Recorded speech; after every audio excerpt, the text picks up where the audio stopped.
Assalamualaikum warahmatullahi wabarakatuh. Kami dari kelompok 7 akan menjelaskan mengenai metode AHP dalam sistem dan teknik pengambilan keputusan yang beranggotakan Aulia Putri Nazira, Salma Hanifah, dan Ahmad Nabil Fikri.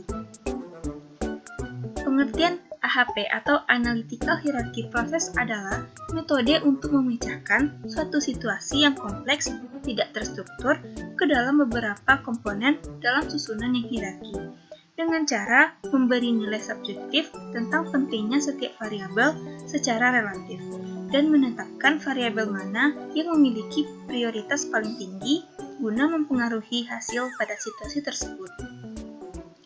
Nah, AHP dikembangkan oleh Thomas Elsaty.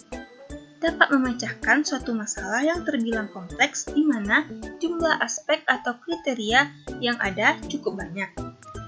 Nah, kompleksitas ini juga dapat disebabkan oleh struktur masalah yang belum jelas, ketidakpastian persepsi dalam pengambilan keputusan, serta belum tersedianya data statistik yang akurat atau bahkan dapat dibilang tidak ada sama sekali. Ada kalanya timbul suatu masalah dan harus mengambil keputusan secepat mungkin untuk menyelesaikan masalah tersebut. Tetapi variasinya yang tergolong rumit, sehingga data dari permasalahan tersebut tidak mungkin dapat dicatat secara numerik.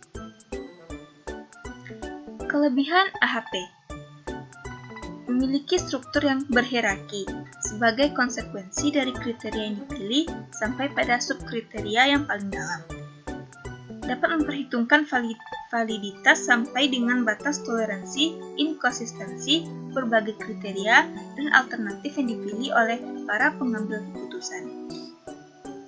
Kelebihan yang ketiga yaitu memperhitungkan daya tahan atau ketahanan output analisis sensitivitas pengambilan keputusan. Selain itu, AHP mempunyai kemampuan untuk memecahkan masalah yang multi-objektif dan multi-kriteria yang berdasarkan pada perbandingan preferensi dari setiap elemen dalam hierarki. Jadi, model ini merupakan suatu model pengambilan keputusan yang komprehensif. Kekurangan AHP. Metode AHP ini memiliki ketergantungan pada input utamanya. Input utama yang dimaksud adalah berupa persepsi atau penafsiran seorang ahli, sehingga dalam hal ini melibatkan subjektivitas yang ahli. Selain itu, juga model ini menjadi tidak berarti jika ahli tersebut memberikan penilaian yang salah. Kekurangan yang kedua, itu metode AHP ini hanya metode matematis, tanpa ada pengujian secara statistik berdasarkan data historis permasalahan yang telah terjadi sebelumnya. Saya Ahmad Nabil Fikri akan menyampaikan 3 materi. Yang pertama, contoh pengaplikasian AHP. Yang kedua, prinsip AHP. Dan yang ketiga, langkah-langkah AHP. Terdapat 9 contoh pengaplikasian AHP. Yang pertama, membuat satu sel alternatif. Yang kedua, perencanaan pada perusahaan. Yang ketiga, menentukan prioritas pelanggan. Yang keempat, memilih kebijakan terbaik setelah menemukan satu sel alternatif. Yang kelima, menentukan kebutuhan atau persyaratan. Yang keenam, memprediksi pengeluaran suatu perusahaan. Yang ketujuh, merancang sistem pada perusahaan. Yang kedelapan, mengukur performa suatu sistem. Yang kesembilan, memastikan stabilitas sistem dan optimasi sebuah sistem. Selanjutnya, prinsip AHP. Terdapat prinsip AHP terbagi 4. Yang pertama, decomposition, yaitu membuat hierarki. Jadi sistem yang kompleks dipecah menjadi sederhana. Yang kedua yaitu comparative judgment, yaitu penilaian kriteria dan alternatif. Kriteria dan alternatif sering ditunjukkan dengan matriks berpasangan. Menurut Satie, digunakan skala perbandingan sebagai ukuran seperti pada skala di bawah ini yang menyatakan intensitas kepentingan. 1 untuk sama penting atau equal, 3 lebih penting sedikit atau slightly, 5 lebih penting secara kuat atau strongly, 7 lebih penting secara sangat kuat atau very strong, 9 untuk lebih penting secara ekstrem. Dan yang ketiga dari prinsip AHP yaitu synthesis of priority, yaitu menentukan prioritas dari elemen kriteria. Hal ini sering kali dipandang sebagai bobot atau kontribusi terhadap tujuan pengambilan keputusan. Dan yang terakhir yaitu logical consistency. Konsistensi memiliki 2 makna. pertama adalah bahwa objek-objek yang serupa dapat dikelompokkan sesuai dengan keseragaman dan relevansi. Arti kedua adalah menyangkut tingkat hubungan antar objek-objek yang didasarkan pada kriteria tertentu. Selanjutnya, langkah-langkah AHP. Langkah-langkah dan proses AHP adalah sebagai berikut. Yang pertama, mendefinisikan permasalahan dan penentuan tujuan. Jika AHP digunakan untuk memilih alternatif atau menyusun prioritas alternatif, pada tahap ini dilakukan pengembangan alternatif. Yang kedua, menyusun masalah ke dalam hierarki sehingga permasalahan yang kompleks dapat ditinjau dari sisi yang detail dan terukur. Yang ketiga, penyusunan prioritas untuk tiap elemen masalah pada hierarki. Proses ini menghasilkan bobot atau kontribusi elemen terhadap pencapaian tujuan sehingga elemen dengan bobot tertinggi memiliki prioritas penanganan.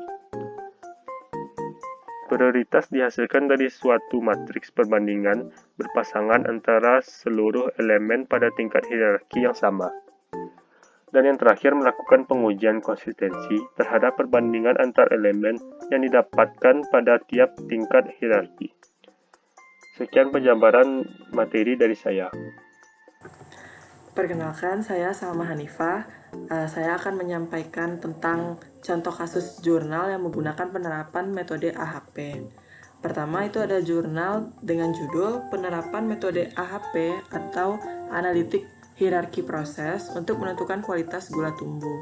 Nah, dari jurnal ini kita dapat mengambil generalisasi, yaitu perhitungan AHP sistem penunjang keputusan ini menggunakan metode AHP dan dimaksudkan untuk membantu dalam pengambilan keputusan untuk menentukan kualitas gula tumbuh. Dalam penentuannya itu ada 3 kriteria, yaitu warna gula tumbuh, rasa gula tumbuh, dan kekerasan pada gula tumbuh tersebut. Nah, kriterianya itu ada kekerasan, seperti yang disebutkan tadi, itu ada kekerasan, warna, dan rasa. Untuk alternatifnya ada keras, sedang, lembek, merah, merah tua, hitam, manis, kurang manis, pahit. Yang manis, kurang manis, dan pahit itu adalah kriteria rasa, sedangkan merah, merah tua, dan hitam itu adalah kriteria dari warna, dan keras, sedang, sama lembek itu adalah kriteria dari kekerasan si gula tumbuh ini. Terus untuk subalternatifnya ada kualitas, ada kualitas 1, ada kualitas 2, kualitas 3, serta kualitas 4. Aplikasi sistem penunjang keputusan untuk menentukan kualitas gula tumbuh ini sudah dapat melakukan perhitungan dengan metode AHP lebih cepat dibandingkan dengan perhitungan secara manual, sehingga bias yang didapatkan itu lebih efisien dan tingkat keakuran data sudah mendekati sempurna. Lalu untuk seluruh pendataan yang berhubungan dalam menentukan kualitas gula tumbuh meliputi kriteria data warna, data rasa, dan data kekerasan, serta data perhitungan metode, itu dapat diolah sepenuhnya di dalam aplikasi sistem pengambilan keputusan tadi, dan dapat terorganisir dengan baik. Nah, kasus selanjutnya itu dari jurnal yang berjudul Sistem Pendukung Keputusan untuk Penilaian Kinerja Pegawai menggunakan metode Analytical Hierarchy Process pada Rumah Sakit Unit Daerah Serang. Nah, jadi dari jurnal ini itu dijelaskan bahwa akan dibuat suatu rancangan aplikasi sistem penunjang keputusan berkaitan dengan penilaian kinerja pegawai, di mana sistem penunjang keputusan ini digunakan dengan metode AHP. AHP itu juga merupakan sistem yang fleksibel dalam penentuan dan perhitungan prioritas yang paling tinggi. Nah, metode perhitungan AHP itu dia menggunakan sistem matrik berpasangan. Dan dalam jurnal ini itu digunakan kriteria prestasi kerja, tanggung jawab, kejujuran, kerjasama, kepemimpinan, dan yang lainnya.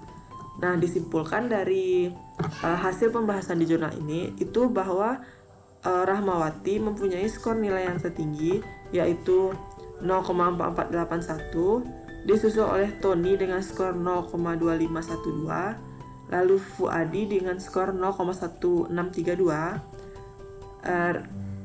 selanjutnya ada Retno dengan skor 0,218, dan yang terakhir adalah Nina dengan skor 0,0927.